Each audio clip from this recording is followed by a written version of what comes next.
Olá, esse é o TV Sela, produzido e apresentado por nós, Renducandas, da cadeia feminina da cidade de Votorantim.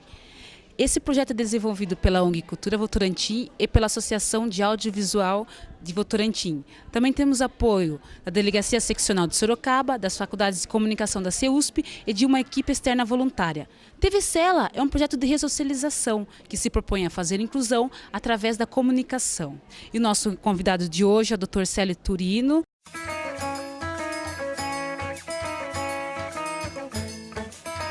Ele é indaiatubano, mas se criou em Campinas, é graduado e mestre em Histórias pela Unicamp e há mais de 20 anos é servidor público. Tudo bem, doutor? Como vai, Ana?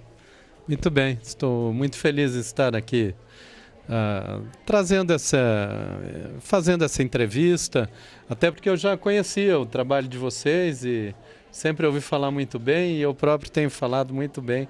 Já levamos até Brasília, para o Ministério da Justiça. Essa experiência pioneira aqui de Votorantim. Doutor Célio, vamos com a primeira pergunta. Qual é o conceito que você atribui à cultura? Cultura é tudo que nós fazemos, ela está presente em todos os lugares, está presente em todos os momentos. São as nossas expressões simbólicas, mas ao mesmo tempo também o nosso comportamento, o nosso jeito de ser e até a forma com que a gente se relaciona com a economia. Doutor, e qual é a função da Secretaria da Cidadania Cultural do Ministério da Cultura? A Secretaria da Cidadania Cultural, que eu era secretário até um mês e meio atrás, ela foi criada no governo do presidente Lula exatamente para ações como essa, para fomentar e incentivar a descentralização da cultura, o acesso a que todas as pessoas tenham meios para produzir a sua cultura, inclusive dentro de um presídio. Mas tem verba destinada já para a cultura dentro do cárcere? Há um recurso geral para a cidadania cultural, que é para os pontos de cultura, que hoje é de 180 milhões de reais. Começou com muito pouco, mas ao longo de 6 anos cresceu bastante. E o que eu acho que seria muito positivo seria termos vários pontos de cultura em cada presídio, em cada cárcere. De modo que no período em que tanto os homens quanto as mulheres estão passando pela sua recuperação, eles pudessem difundir a sua cultura. Há muita gente que grava, que escreve, que canta. A possibilidade de uma experiência pioneira como essa de vocês, da televisão, mas também uma rádio. Tudo isso é importante para que a gente realmente perceba que há uma potência dentro de cada um de nós. E se ela for tirada com arte e com cultura, melhor ainda, ela vai se revelar com mais força. Doutor Célio, quais foram os ganhos para a cultura com a criação dessa secretaria? Hoje, há mais de 10 milhões de pessoas participando de pontos de cultura em todo o Brasil. São mais de 3 mil pontos em mais de 1.000 municípios e é uma experiência que tem se espalhado muito. São crianças em favelas, em cidades pequenas, jovens fazendo hip hop, tendo seu estúdio para gravar sua música, índios tendo fazendo seus filmes no seu próprio idioma. Tudo isso vai compondo um imenso caldeirão da cultura brasileira, que é bastante diversa, muito criativa e solidária. É isso. E nesse processo todo, eu diria que agora o grande desafio é transformarmos essa experiência toda em lei. Algo que garanta a permanência dos pontos de cultura para além de uma mudança de governo. Quais são as principais ações da Secretaria da Cidadania Cultural? Eu assumi a secretaria em 2004, ela foi criada comigo. Antes era a Secretaria de Programas e Projetos, depois eu propus mudar para a Cidadania Cultural.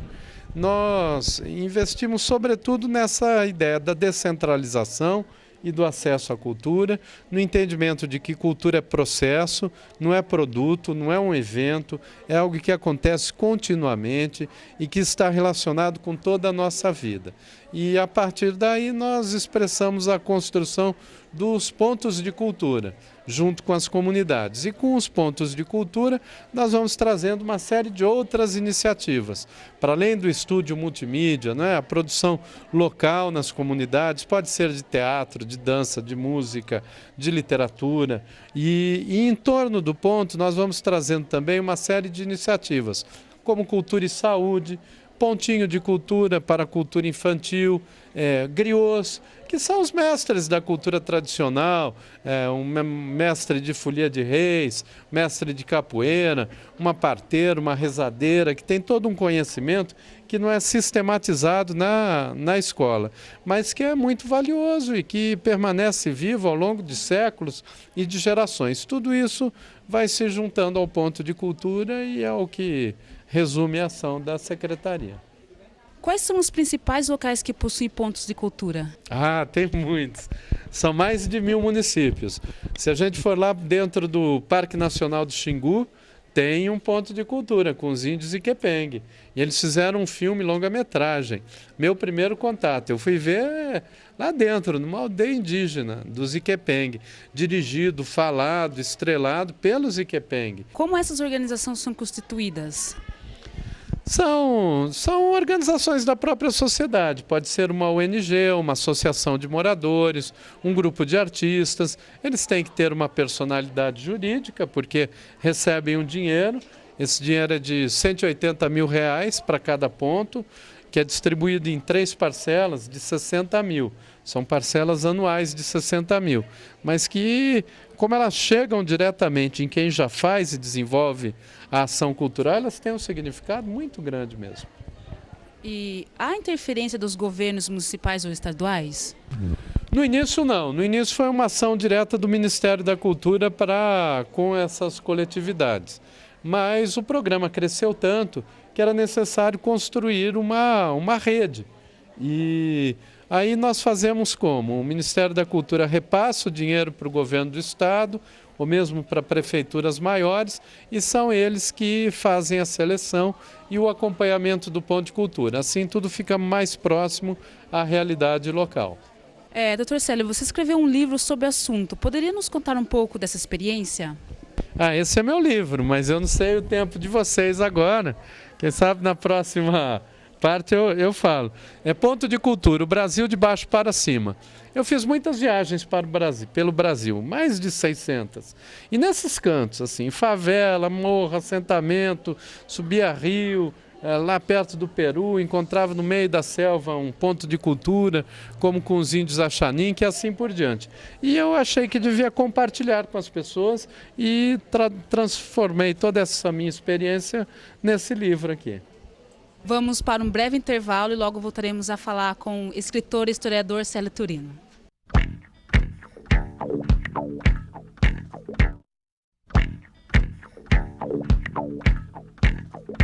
Voltamos com TV Cela e voltamos a conversar com o historiador e escritor Célio Turino. Dr. Célio, agora vamos ter a participação de uma renducanda cantando para o senhor, tá bom? Eu sou Ponto de Cultura. Faz tempo que te espero nessa estação. O tempo que não passa, bate forte o coração.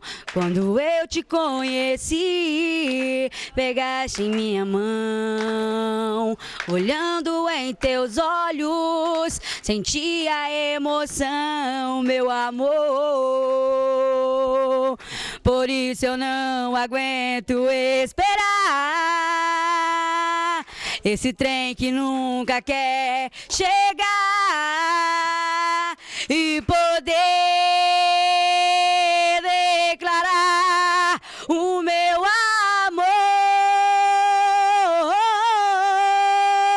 Está chegando o trem nessa estação, com um olhar de alegria, estou cheio de paixão. Te vejo descendo daquele vagão, como uma rosa mais bela, sorriu pra mim então. Abri os meus braços, cheio de paixão, com um olhar de alegria, alegria. Estou cheio de paixão, te vejo descendo daquele vagão, correndo pra dizer, vocês galera, amo você. Obrigado.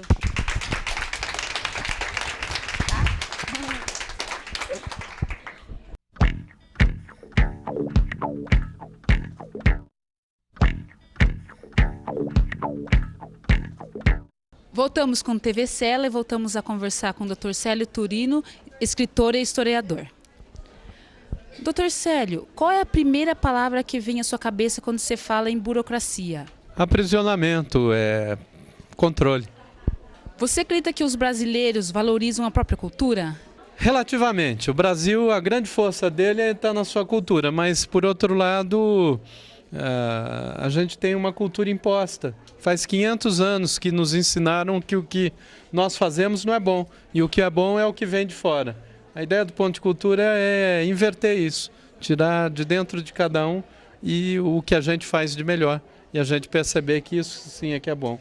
E, ao perceber isso, a gente descobre a nossa identidade. Mas também, aí sim, tem condições de se relacionar com o que vem de fora de uma forma bacana, porque tudo o que é produzido no planeta é importante para que a gente aprenda também. Essa é a ideia do ponto de cultura, uma troca constante. Mas só dá para fazer uma troca de verdade quando a gente sabe o que quer. Quando a gente não sabe o que quer, não é troca, é imposição. Dr. Célio, o senhor já viajou muito. E no exterior, como as pessoas veem o Brasil nas questões relacionadas à cultura? O mundo olha para o Brasil de uma outra forma. Há uns 10 anos atrás, a gente ia para algum país e as pessoas falavam de mulher, cachaça, futebol e praia, carnaval. Hoje não. Hoje eu chego num aeroporto aí, em algum país do exterior, e as pessoas dizem, nossa, mas como vocês têm um presidente bacana, eu queria que tivesse um presidente assim no meu país. Nossa, mas como vocês são criativos. Houve toda essa crise aqui no mundo todo e o Brasil conseguiu superar de uma outra forma. O povo brasileiro está melhorando de vida. É algo que tem ocorrido ao longo desses últimos anos. E eu diria que está ocorrendo por um simples motivo. E aí não é do ponto de vista político partidário, mas é o fato de a gente ter, ocupando a principal cadeira da República, um homem com a história do presidente Lula, que tem a cara do povo, tem um efeito simbólico muito importante, que é o quê? A ideia de que o povo pode sim mudar a sua realidade, e é isso que está fazendo, e é isso que faz com que o Brasil seja um país tão respeitado no mundo hoje. Antes não era. Antes o Brasil não se fazia respeitar. A gente podia até ter governantes assim que falavam várias línguas, vários idiomas, muitas faculdades, mas se ele não representava de fato o seu povo. E aí não se fazia respeitar e o Brasil era desconsiderado. Hoje não, o Brasil está ali no primeiro patamar. E o fato de sermos uma mistura de várias raças fortalece a nossa cultura? Isso é o melhor de tudo. Uma floresta só é forte porque ela tem a diversidade. Às vezes é preciso que um arbusto cresça rápido para dar sombra para um pé de mogno, que é uma árvore centenária, poder crescer. Eu diria que o melhor do Brasil é essa mistura, essa amálgama. Teve até um homem, o José Bonifácio de Andrada, o patriarca da independência do Brasil, que há 200 anos atrás falou exatamente isso, que o Brasil é uma amálgama e por isso mesmo a gente vai iluminar o mundo. Teve um outro grande brasileiro que eu gosto bastante, o Mário de Andrade, que escreveu vários livros, já falecido, né, de muito tempo, que também dizia que nós somos a esperança para o mundo no século XXI. E eu acho que está ocorrendo esse momento e a responsabilidade nossa, enquanto brasileiros, é de entender que o que a gente vai tirar de melhor dessa nossa trajetória de civilização de 500 anos, ainda um país muito novo, que está se fazendo, mas que está se fazendo desse jeito diferente, juntando tudo num único lugar. É isso que ocorre aqui no Brasil. Aqui nós temos todas as humanidades num só lugar. O senhor faz parte do Partido Comunista do Brasil. Existe comunismo hoje? Não. Hoje a gente vive sob o capitalismo e tudo vira mercadoria, meio de compra e venda, até as pessoas, o sonho das pessoas. Eu me reafirmo como comunista porque a ideia do comunismo é o bem comum. O que é o bem comum? A água, o ar, o ambiente, a saúde, a educação. E isso não poderia ser um meio de compra e venda. A educação como meio de distinção entre as pessoas. Gente pobre não poder ter uma saúde de qualidade. O comunismo é exatamente resgatar esse sentido da comunhão, da comunidade, como o que era praticado pelos primeiros cristãos, lá no tempo de Jesus Cristo e depois dele, na Roma Antiga, a religião dos escravos, das catacumbas. Essa é a ideia do comunismo verdadeiro e que eu creio que ainda vai prevalecer no planeta todo, porque esse ritmo de exploração absoluta, de egoísmo, de ambição desmedida, só está levando o planeta para a destruição. Inclusive as pessoas, elas são todas transformadas em coisa, mas nós não somos coisa. Tem até um poema de um grande poeta brasileiro, Carlos Drummond de Andrade, em um verso dele ele diz o seguinte: são tão fortes as coisas, mas eu não sou as coisas e me revolto.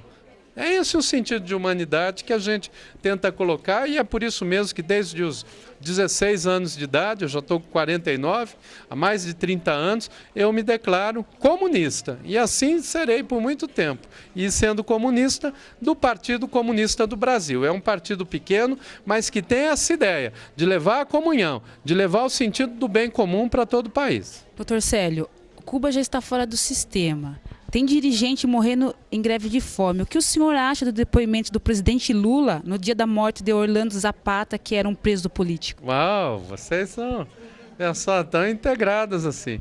Cuba, há controvérsias, há coisas muito boas em Cuba, como a educação, a saúde, a independência do povo cubano, a resistência deles sob a pressão que eles sofrem dos Estados Unidos, mas, por outro lado, eles também ainda têm muitos vícios de um tipo de organização que não é o comunismo, é o socialismo ainda, com Estado e governo muito forte, muito centralizado, que se praticou no século XX.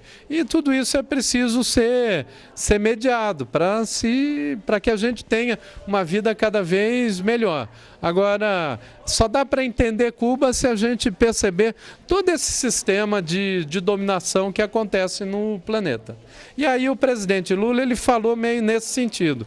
Dessa forma foi um pouquinho deturpada a ideia que ele tem, porque, sobretudo, alguém como o presidente Lula, um homem que já teve preso, que já teve até que fazer greve de fome, ele é um amante da liberdade e é isso que a gente vai praticando aqui no Brasil. Doutor Célio, você pretende concorrer a um cargo político nas próximas eleições, deputado federal. Nosso representante na Câmara Legislativa se interessa por cultura? Eu sou cultura. Minha vida foi essa. Eu venho de uma família muito pobre. Eu fui o primeiro a fazer faculdade, eu comecei como gráfico na Secretaria de Cultura em Campinas e lá eu imprimia os folhetos do teatro, do cinema e eu achei que devia assistir também as coisas que eu fazia. É um pouco essa ideia, né? O problema é que no Brasil o que acontece é o contrário. As pessoas fazem os carros e não podem, quem faz não pode ainda usá-lo. Não constrói uma bela casa e não pode morar naquela casa. Às vezes tem que morar num barraco. Eu tive essa possibilidade de ir pelo meu trabalho e ganhando esse mundo da cultura. E aí é que eu fui fazer faculdade e fui tendo uma visão da política também diferenciada. Mas eu ainda não sou candidato a deputado, não. Porque a lei, inclusive, nem permite que eu fale sobre isso. Eu saí do Ministério da Cultura com essa ideia, mas ainda estou num processo de pré-candidatura. Só que, para além disso, e sobretudo, o mais importante é a difusão das ideias. Porque a política ela ficou muito amesquinhada e as pessoas que se dispõem a ocupar um cargo político, elas o fazem muito a partir de interesses. Às vezes o interesse é de um grupo social, ele é legítimo, mas do interesse por interesseiro é um passo. A gente tem que fazer uma política de um outro tipo, uma política muito mais voltada para essa ideia do bem comum, construída a partir de valores e a partir de uma ação efetiva. O povo às vezes diz, né? Esses políticos não querem saber da vida real do povo. É exatamente isso, não querem. Mas o povo também tem uma responsabilidade aí. Porque quando vai votar, não olha a vida anterior daquela pessoa, o que ela fez de fato. Fica só imaginando uma promessa, às vezes uma troca mesquinhada, um toma lá da cá, uma compra de votos. Quem compra voto vai se vender no futuro. Então eu vou num outro caminho, bem contra a corrente. Imagine, no tempo de hoje, falar: eu sou comunista, eu sou radical, eu sou mesmo radical, sabe? Porque radical é ir na raiz dos problemas. Falar: eu sou utópico.